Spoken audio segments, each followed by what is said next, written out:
Bom, pessoal, sejam bem-vindos ao nosso último bloco do Encontro PP Para Quê? Hoje estamos conversando com o professor Israel, pró-reitor adjunto de graduação da Universidade Federal de Goiás, sobre o atual contexto das universidades federais, em especial da Universidade Federal de Goiás. Bom, professor Israel, eu gostaria de perguntar quais são as expectativas em relação à retomada de calendário para a Universidade Federal? Como é que fica isso nesse momento?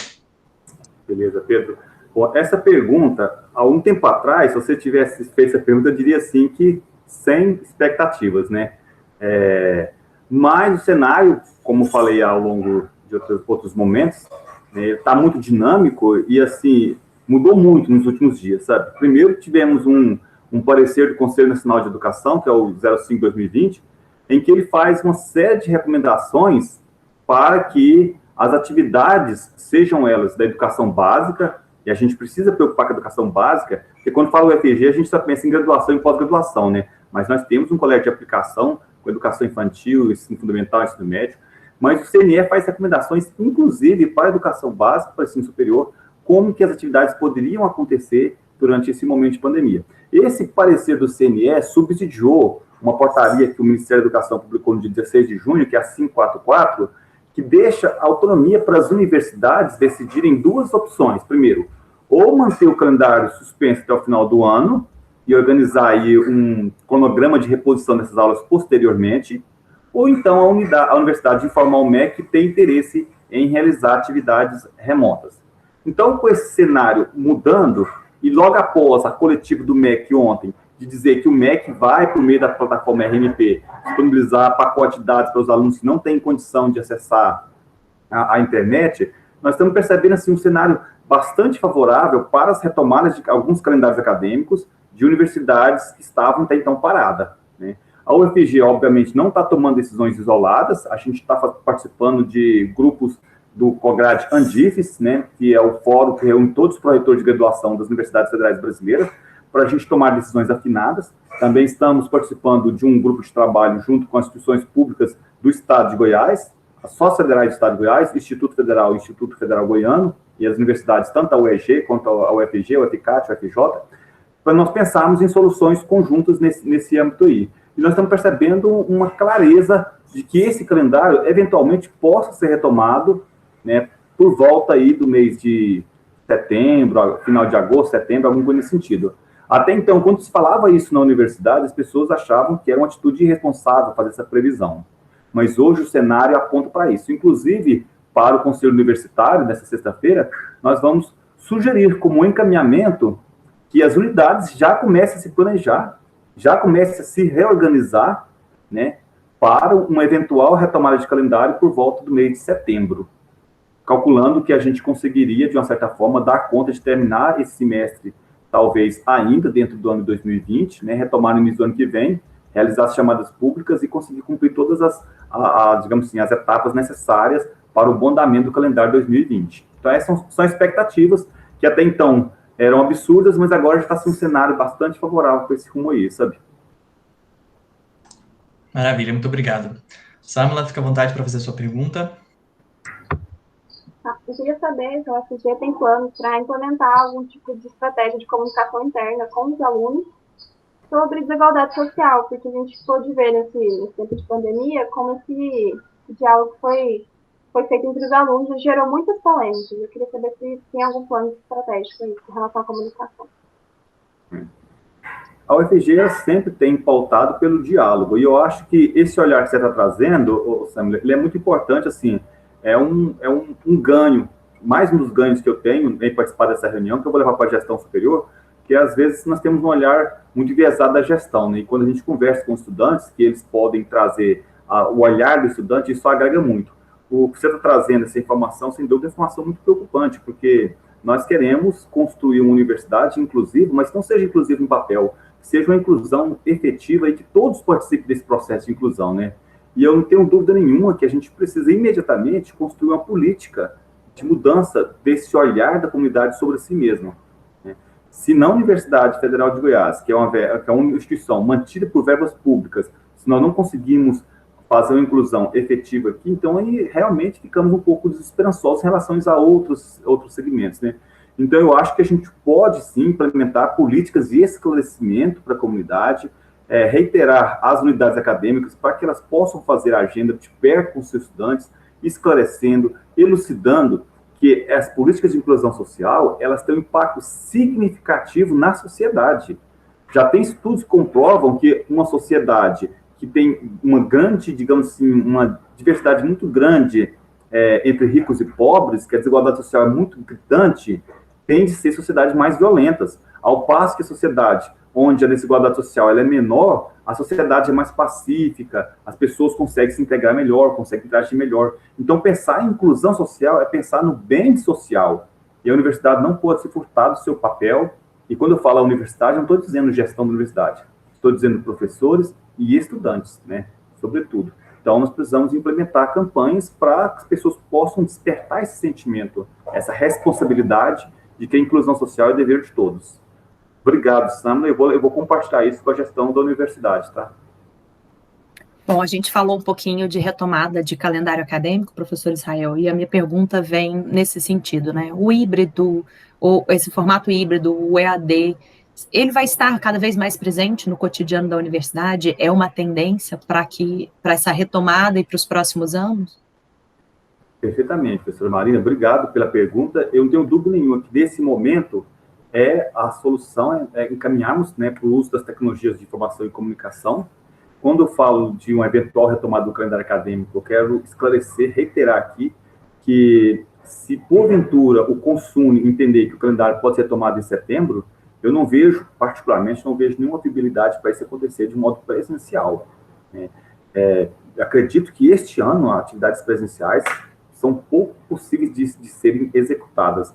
Então, não tenho dúvida nenhuma, se nós fizermos uma retomada, vai ser uma retomada fazendo uso das TDICs. Nesse primeiro momento, eu acredito que todas as atividades precisam acontecer remotamente, e aí eu penso que todas aquelas atividades que as unidades puderem fazer remotamente, é bom que elas façam, porque, de uma certa forma, ela está adiantando o currículo, né, o estudante está seguindo o seu fluxo, e se o cenário descortinar para uma retomada presencial, aí nós tivemos um grande contingente de disciplinas que já foram realizadas, e aí o número de pessoas para fazer as atividades presenciais vai diminuir, o que a gente pode, inclusive, fazer uma boa gestão do espaço físico, garantindo o distanciamento entre as pessoas, né? Por isso que eu digo, vamos tentar fazer o que a gente consegue fazer agora. Então, neste momento, professora Marina, pela consulta que nós fizemos para as unidades, o que daria para ser feito neste momento são disciplinas mais teóricas, estágios supervisionados, né, disciplinas que não têm parte prática, não têm parte laboratorial, que não exige necessariamente a presença do estudante. Mas é um número considerável. Vou dar só um exemplo. Tem unidade que nos funcionou dizendo que todo o currículo dá para ser realizado presencialmente. Então, essa unidade, com certeza, vai continuar caminhando. Aquelas, por exemplo, que têm partes práticas, principalmente o curso da saúde, eu acho que nesse primeiro momento vai ser uma retomada do que dá para fazer teoricamente. De repente, a gente pode ampliar para disciplinas práticas que têm carga teórica e prática, que a teórica seja realizada inicialmente para cumprir a prática posteriormente. E se o cenário melhorar, aí sim, podemos sair desse modelo, digamos, remoto para o modelo híbrido, né? Parte presencial, parte remota. E depois, no ano que vem, se Deus quiser, com certeza vai estar um cenário melhor, aí sim, irmos para o presencial. Mas eu acho que, depois dessa experiência, professora Marina, eu acho que um monte de ferramentas, um monte de oportunidades que a gente não conhecia e passou a conhecer por necessidade, vamos levar para a nossa trajetória. Mesmo que depois que possamos trabalhar presencialmente, eu tenho certeza que esse tipo de reunião vai continuar acontecendo, eu tenho certeza que plataformas serão utilizadas, que a nossa plataforma IP, que é a plataforma Moodle do CIA, vai ser explorada, que uma série de ferramentas que são disponíveis ao ensino à distância vai ser permitido. O nosso regulamento de discurso de graduação permite que os nossos estudantes façam, no curso presencial, até 2 disciplinas à distância, né, e tem sérias condições para isso. Eu não tenho dúvida nenhuma que depois dessa pandemia, com certeza, isso poderá ser revisto, poderá ser ampliado, e depois que os professores experimentarem e perceberem que há viabilidade nisso, eu não tenho dúvida nenhuma que algumas unidades vão querer rever seus projetos pedagógicos de curso, vão querer fazer reelaboração, vão querer fazer inclusão, vão querer abrir oportunidades. Então, eu acho que essa universidade completa 60 anos, né, este ano, vai comemorar um ano, sem dúvida, vai ser um ano de grande crescimento para todos nós, sabe? Eu não tenho dúvida nenhuma que quando formos para o ano que vem, vamos sair, enquanto professores, com um leque de oportunidades muito maiores do que a gente visualizava quando a gente entrou em 2020, né? Então, é o ganho da crise, é o ganho da oportunidade que nós estamos tendo de crescer. Eu imagino que seja um exemplo aí. Eu sou, assim como o professor Eliseu disse, eu sou um cara muito otimista, eu sou um realista esperançoso, sabe? Eu tento encontrar coisas positivas em tudo, né? É mais ou menos por aí.